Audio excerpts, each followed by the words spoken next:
This is the Mondraker Neat, and believe it or not, there is a motor, there is a battery, and it really is light.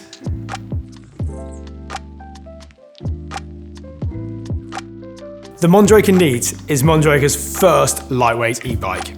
It's a bike that weighs in around 18 kilos depending on the spec, and gives you a ride feel similar to that manual bike that you're used to. Recently, I've been lucky enough to have my hands on one of these, get out, put it through its paces, and now I'm here to tell you how I found it and who I think it might be for. With these lightweight e-bikes, they're not about grab the bike and let it take you for a ride. It is about having it assist you so you can get more riding in, but having that feel of a manual bike. I'll be honest, I've been hugely impressed with what Mondraker have done with their new version of the zero suspension linkage design. The way that it feels when it gets to that small bump sensitivity on the trail and the smoothness you get from that rear end was a noticeable improvement over the old linkage. But when I got to some jumps and when I wanted to push through some berms, that mid-stroke support was still there. It felt snappy, it felt fast, and it felt aggressive when pushing it on the descents. You can get the rear end to brake and grip as and when you want. It doesn't just feel like you are plowing through things. It still feels like it can skip over the rough stuff and flick round corners, just like the sort of fun that you could have on your normal manual bike. When climbing on the Neat, that TQ motor provides just enough assistance that it helps to keep the legs spinning over difficult terrain. When it starts to get a little bit bumpy and a little bit rough, it gives you just that little push to make sure you don't bog down and stall out like you might do on your manual bike.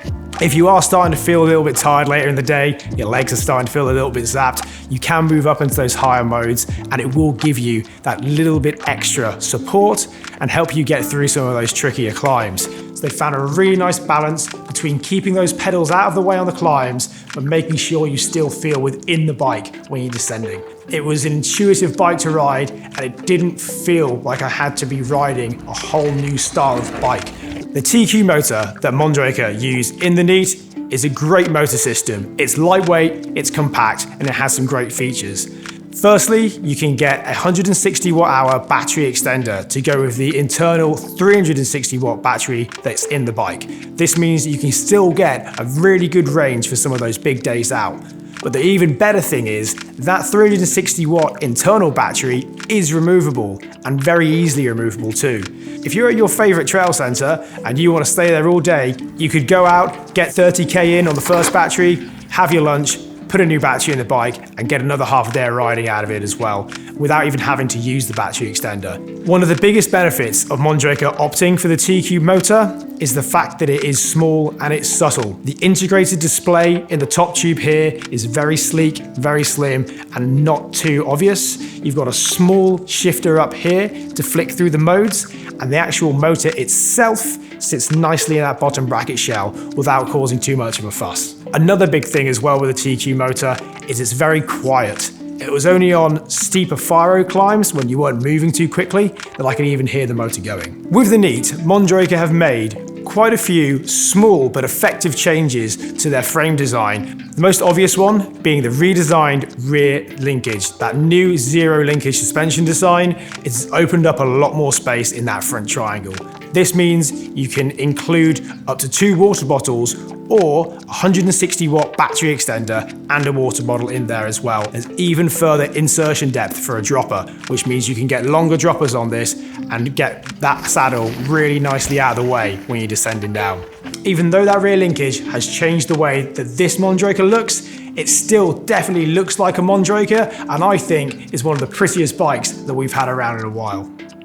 A few nice things they've done with the spec options is from the bottom spec all the way up to the top spec, you've got 4-piston brakes and you've got reinforced casing tyres, Exo Plus front and rear.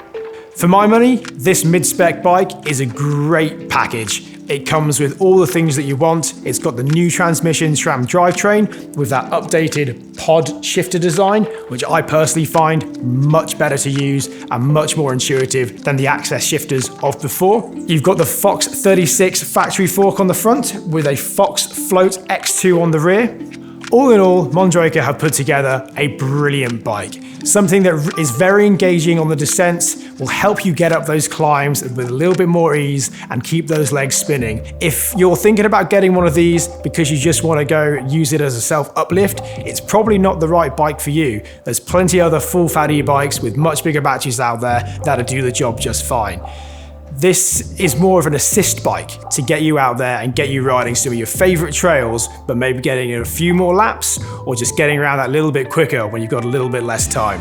If you want to talk more about these bikes and find out about what they can do, if it's the right bike for you, and possibly even get a demo ride on one, then remember, give us a call, drop us an email, or just come to the shop and have a chat. We'll have a coffee, we'll talk through all the options, and we'll make sure we're getting you out on a bike that's set up right for you. Thanks for watching, and we'll catch you next time.